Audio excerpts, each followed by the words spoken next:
I have to admit something to you guys. I am stupid.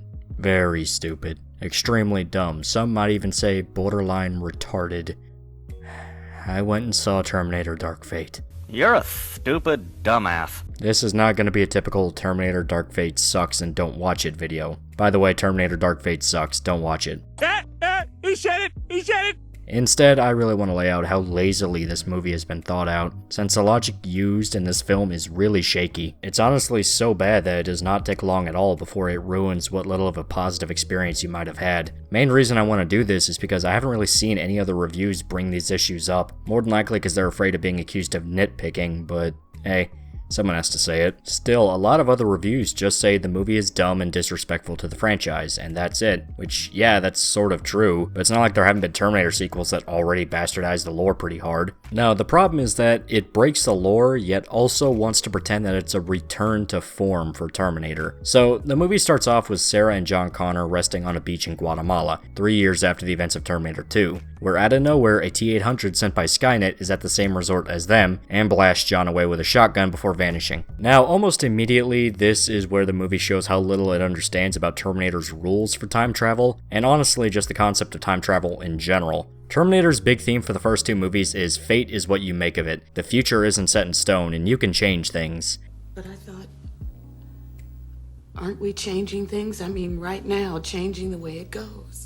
Except that the events of the first three films, James Cameron says this ignores T3, but I'm including it anyway since the ending was genuinely pretty good, and it's not like this movie follows the same theme anyway. But the point is, it says something else. You can't change the inevitable. Skynet will always rise, John Connor will always defeat them, because that's the only way the timeline is stable. Hardcore Terminator fans will probably disagree with me here, but I'm gonna have to explain what I mean. So this part of the video is gonna get a bit complicated, so I went and made a chart of key events in the Terminator franchise to help you guys along. In Terminator 1, Skynet, on the verge of being defeated, sends a T-800 Terminator back in time to assassinate the mother of John Connor before he's born, rendering him non-existent. However, the Resistance also sends someone back in time to protect her, Kyle Reese. See, an underlying theme of the Terminator franchise, and especially the first movie, is the idea of the self-fulfilling prophecy. Because Skynet attempted to assassinate John Connor, Kyle Reese and Sarah Connor meet and fall in love.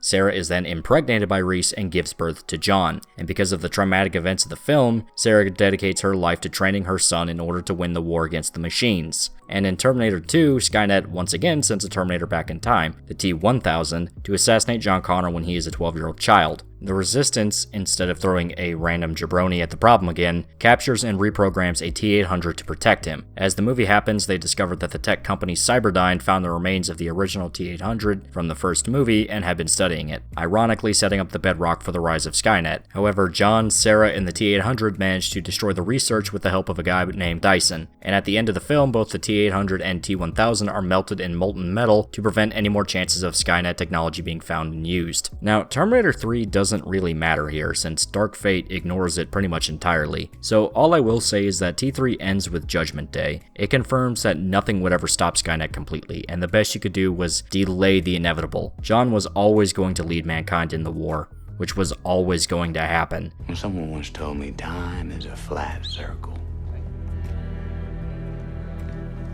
Everything we've ever done or will do, we're gonna do over and over and over again. So that's the rough breakdown of the trilogy, and this is how Dark Fate completely fucks this all up. Okay, so Terminator 1 happens because Skynet attempted to assassinate John Connor before he was born, but in doing so led to John's birth and the inevitable rise as leader of humanity. Terminator 2 builds onto this by showing that Sarah Connor had been training John since childhood to be a military leader. The skills he used against Skynet were all from Sarah's knowledge of the war looming ahead. This is where it gets tricky. Dark Fate opens with the death of John Connor in 1997, which honestly should have immediately torn the universe asunder. John Connor dying means that he would never grow up and be the leader of the Resistance. If he never led the Resistance, then it means that there would never be a reason to send the T-800 and by extension, Kyle Reese back in time.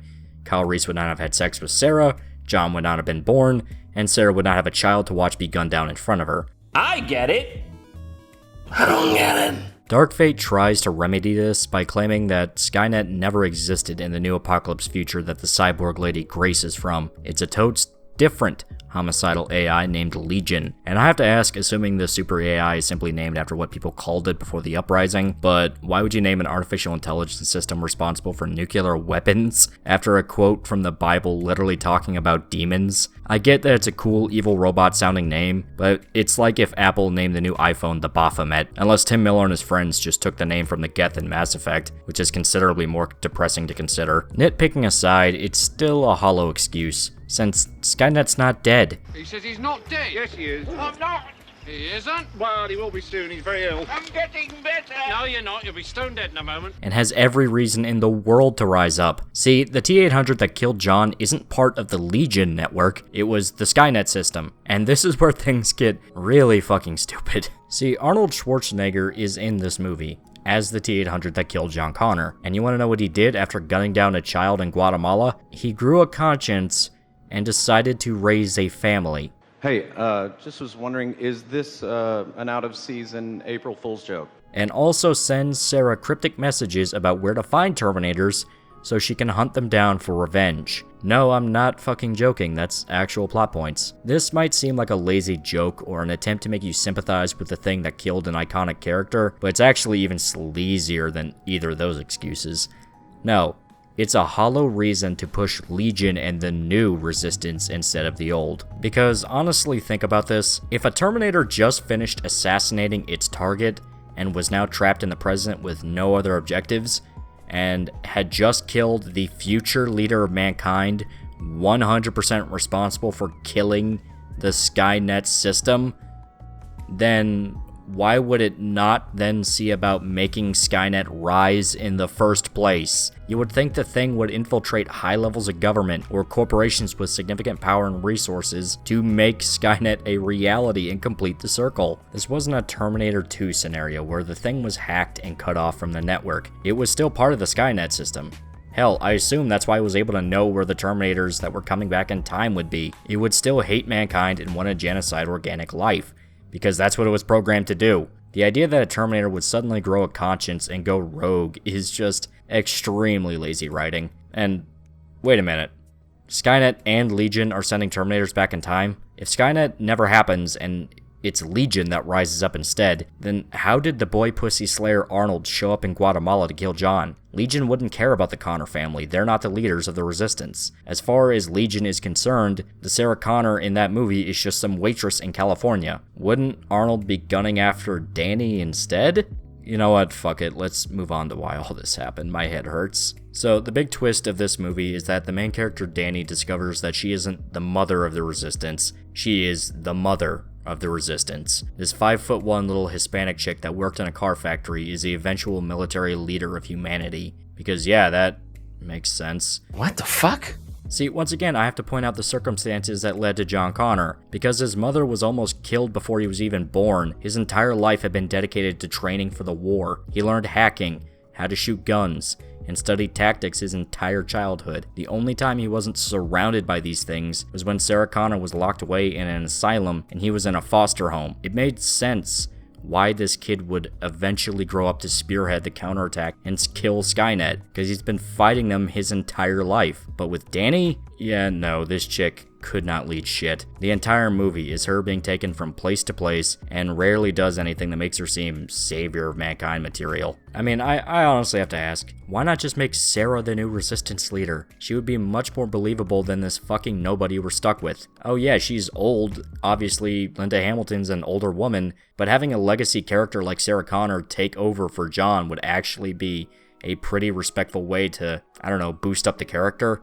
It would be better than just having her do nothing the entire fucking movie. I mean, Danny's actress does what she can, but there's really not much you can do with lackluster material. Now, the movie itself doesn't have any huge plot holes to mock, you know, beyond the shit I already pointed out in this video. It's an attempt at a safe blockbuster, but it really falters hard on execution. Some people say it's fine, that the other sequels have been worse, but I can't really agree there though. Terminator 3 wasn't amazing, but it was better than this. It had more fun and actually clever moments and spins on the the story. Salvation plain did something completely different, so comparing the two is like saying whiskey is the same as Dr. Pepper. And Genesis actually poked fun at the Terminator formula. Love it or hate it, you can't really say a movie taking itself super seriously is better than a movie that knows how goofy and stupid it is. No, honestly, Dark Fate is the worst so far, since it blatantly breaks the timeline but pretends it's not doing that. It claims it's original, but does nothing but steal elements from the other movies. It squanders Linda Hamilton and shoves in Arnold's character for no reason beyond it's a Terminator movie. No, it's not the worst movie ever made,